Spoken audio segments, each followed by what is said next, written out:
बिस्मिल्लाहिर्रहमानिर्रहीम। Hi friends, आप देख रहे हैं फाइनेंस एक्सपर्ट।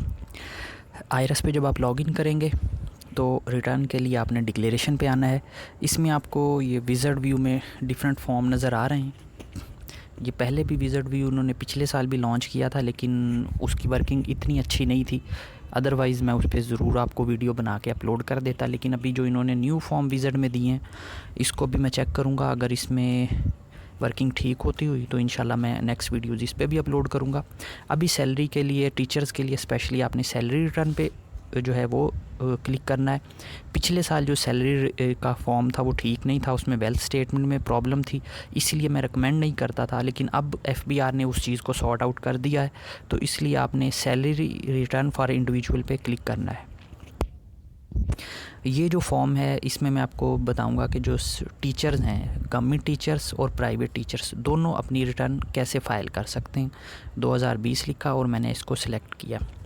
अब ये सिर्फ टीचर्स के लिए मैं इसमें जो इन्फॉर्मेशन है वो दूंगा। अगर इससे और चीज़ें आपने देखना हो तो मेरी बाकी वीडियो सैलरी से रिलेटेड, स्टॉक मार्केट से रिलेटेड, बिज़नेस से रिलेटेड मैं इंशाल्लाह अपलोड करता रहूँगा, आप वहाँ पे देख सकते हो। सैलरी वाले बॉक्स में आपने ग्रॉस जो पे है पूरे साल की, उसको आपने लिखना है और इसको कैलकुलेट कर देना है।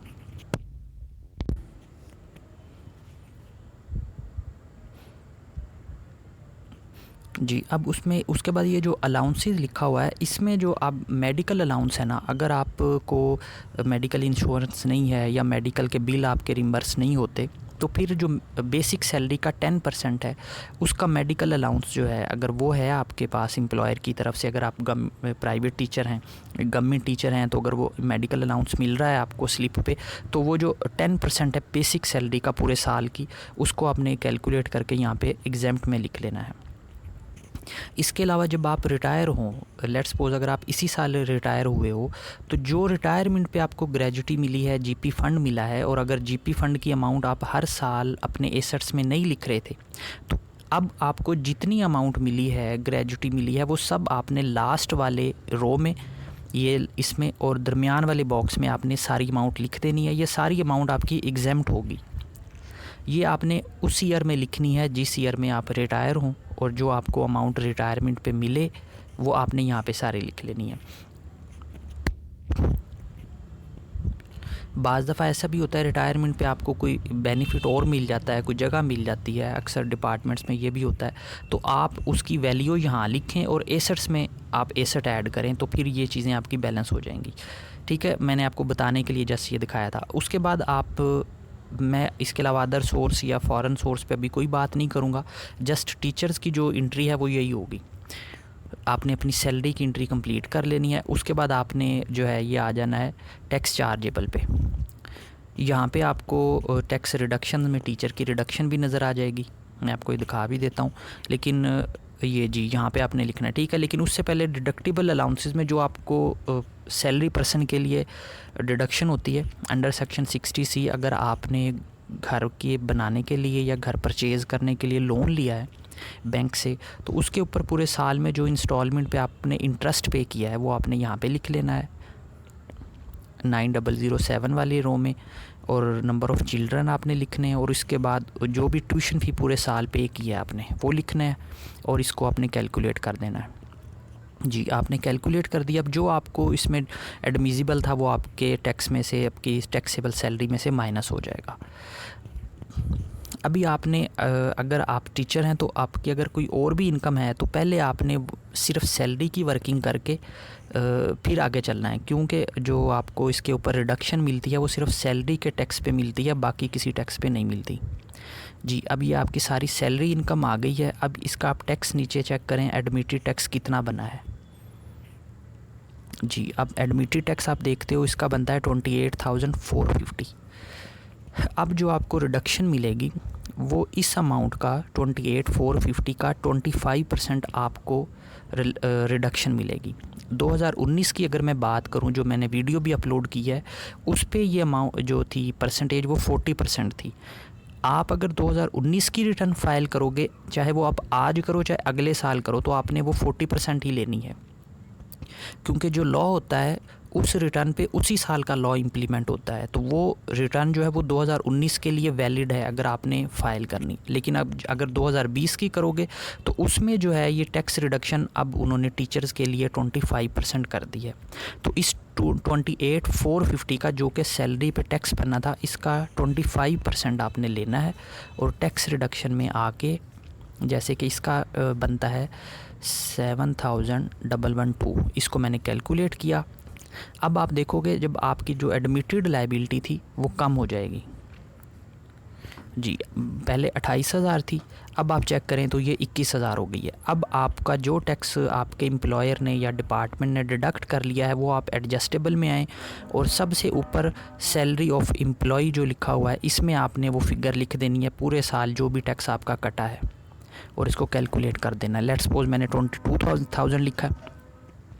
इसी तरह बाकी भी अगर आपने टैक्सेस पे किए हैं, कैश विदड्रॉ पे, बैंकिंग ट्रांजैक्शन पे, ये सब मैंने डिफरेंट वीडियोस में करके दिखाए हैं। आप सबको क्लेम कर सकते हो यहाँ पे और इससे ये होगा कि आपका जो टैक्स होगा एडमिटेड वो आपका कम हो जाएगा और अगर कोई रिफ़ंड बनना हुआ तो वो आपका रिफ़ंड शो हो जाएगा।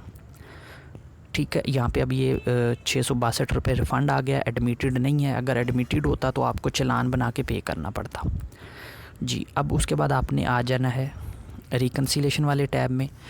अब जो भी आपकी इनकम थी आपने कंप्यूटेशन पे आना है। जो आपकी टैक्सेबल सैलरी थी नॉर्मल इनकम 9,000 कोड के सामने, इसको आपने कॉपी करना है और रिकन्सिलेशन वाले टैब में सबसे ऊपर यहाँ पे आपने इसको पेस्ट कर देना है और इसको कैलकुलेट कर लेना है अपने। फ्रेंड्स ये आपको सिंपल से वे में मैं करके दिखा रहा हूँ। अब इसमें दोबारा कंप्यूटेशन में जो एग्ज़ैम्प्ट इनकम थी उसको आपने करना है। इसी तरह अगर आपकी 2-3 एग्ज़ैम्प्ट इनकम है तो वो आप उनको प्लस करके इस बॉक्स में लिख दोगे। इसी तरह नॉर्मल में अगर सैलरी के साथ कोई और भी आपकी नॉर्मल टैक्सेबल इनकम है तो उसको भी आप प्लस करके एक बॉक्स में कर दोगे। इसके अलावा अगर आपको बाहर से कोई पैसे आए हैं आपके बैंक अकाउंट में तो फ़ॉरेन रेमिटेंस में ले सकते हो। ठीक है, इसको कैलकुलेट कर दें आप। ड्यूरिंग द ईयर अगर आपने गोल्ड सेल किया है, गाड़ी सेल किया है, उस पे जो आपको प्रॉफिट हुआ है प्रॉपर्टी के अलावा तो वो आप एसेट्स में से वो एसेट को डेल कर देंगे और जो प्रॉफिट है वो यहाँ पे आप लिख दोगे। फ्रेंड्स अगर आपको लगे कि आप ये ख़ुद नहीं कर सकते, आप हमारी सर्विसेज लेना चाहें तो व्हाट्सएप मैंने डिस्क्रिप्शन में अपना नंबर दिया है, मुझे कॉल या व्हाट्सएप कर सकते हो जी। अब आप एसेट्स में आए और मैं फ़ाइल कर रहा हूँ 2020 की रिटर्न। 30 जून 2020 को जो आपके एसेट्स की पोजीशन है वो सारी एज इट इज़ आपने लिखनी है।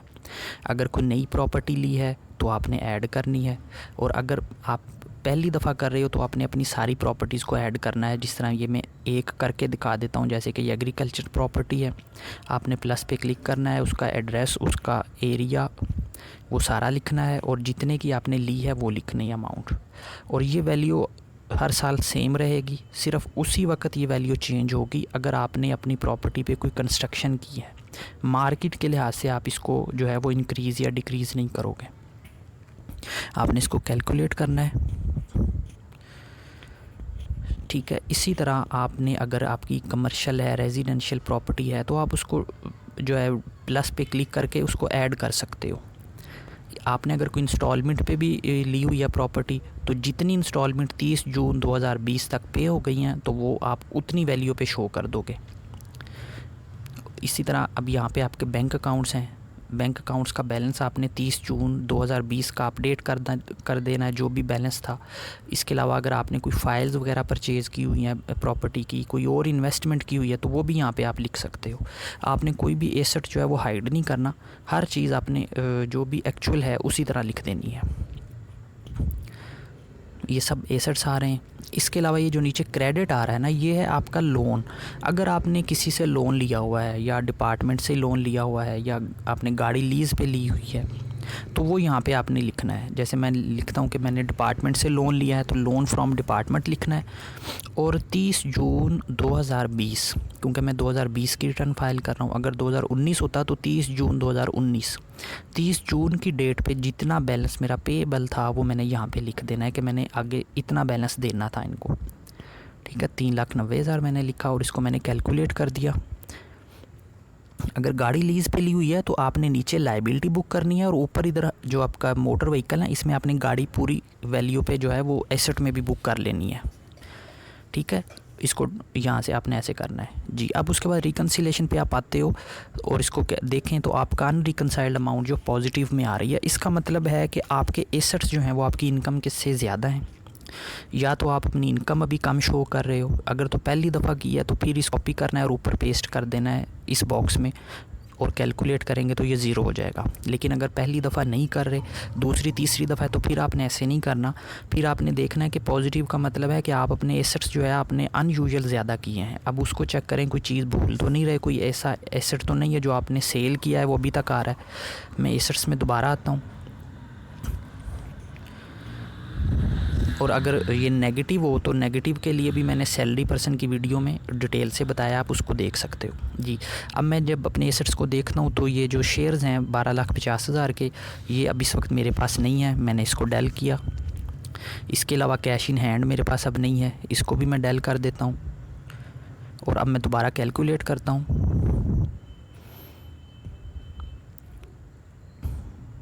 इसको एक दो दफ़ा कैलकुलेट करें ताकि रिफ़्रेश भी हो, डाटा सेव भी हो आपका। और दोबारा जब मैं रिकन्सिलेशन में आता हूँ तो मुझे डिफरेंस का पता लगता है। अब डिफरेंस जो है वो रह गया पॉजिटिव में 2,21,544 का। अब इसका मतलब है कि अभी भी एसेट्स ज़्यादा हैं या मेरी कोई इनकम ऐसी है जो मैं भूल रहा हूँ। तो मैंने दोबारा जब चेक किया तो मुझे पता लगा कि मेरी जो फ़ॉरेन रिमिटेंस है वो 5 लाख नहीं है बल्कि वो 12 लाख थी। ठीक है, उसको मैं 12 लाख करता हूँ क्योंकि अभी मैंने अपने एक्सपेंसेस भी बुक करने हैं, एक्सपेंसेस भी मैंने अभी नहीं लिए। ये मैं आपको जस्ट एक डिफरेंट सिनेरियोज़ में करके दिखा रहा हूँ ताकि आपका कंसेप्ट क्लियर हो। तो आपके अगर कोई क्वेश्चन हो तो मुझे आप कमेंट कर सकते हो। अगर आपने हमारी पेड सर्विसेज लेनी हो तो डिस्क्रिप्शन में मेरा नंबर दिया है, मुझसे रब्ता कर सकते हो कॉल पे या व्हाट्सएप पे। अब ये जो माइनस में आया है इसका मतलब है कि मेरे एसेट्स इतनी अमाउंट से बढ़ गए हैं या मेरे एक्सपेंसेस कम हैं। तो मैं सारी अमाउंट जो है वो एक्सपेंस आउट कर देता हूँ। ये सारे एक्सपेंसेस हैं, आपने इनको उसी तरह लिखना है। मैं आपको सिर्फ समझाने के लिए ये एक फ़िगर डाल देता हूँ ताकि जो एंट्री है वो कंप्लीट हो जाए। ठीक है, आपने एक्सपेंसेस सारे बुक करने हैं, एक्यूरेट नहीं भी हैं तो लेकिन फिर भी आप अप्रॉक्सीमेट बेसिस पे एक्सपेंसेस लोगे जी। अब देखें आपका जो बैलेंस है वो यहाँ पे ज़ीरो हो गया, इसका मतलब आपकी रिटर्न ठीक है। अगर पेमेंट आपने की है एडमिटेड टैक्स की तो पेमेंट में आपने आना है और यहाँ पे प्लस पे क्लिक करके तो आप अपना यहाँ पे चालान अटैच कर सकते हो। चालान कैसे बनाना है उसकी वीडियो मैंने अपलोड की हुई है। फ्रेंड्स, अगर आपको वीडियो अच्छी लगे तो चैनल को सब्सक्राइब कीजिएगा और इस वीडियो को भी शेयर कीजिएगा। अगर आपने हमारी सर्विसेज लेना हो तो आप डिस्क्रिप्शन में मेरा नंबर दिया है, रब्ता कर सकते हो। अपना बहुत ज़्यादा ख्याल रखिएगा। Thank you. अल्लाह हाफिज़।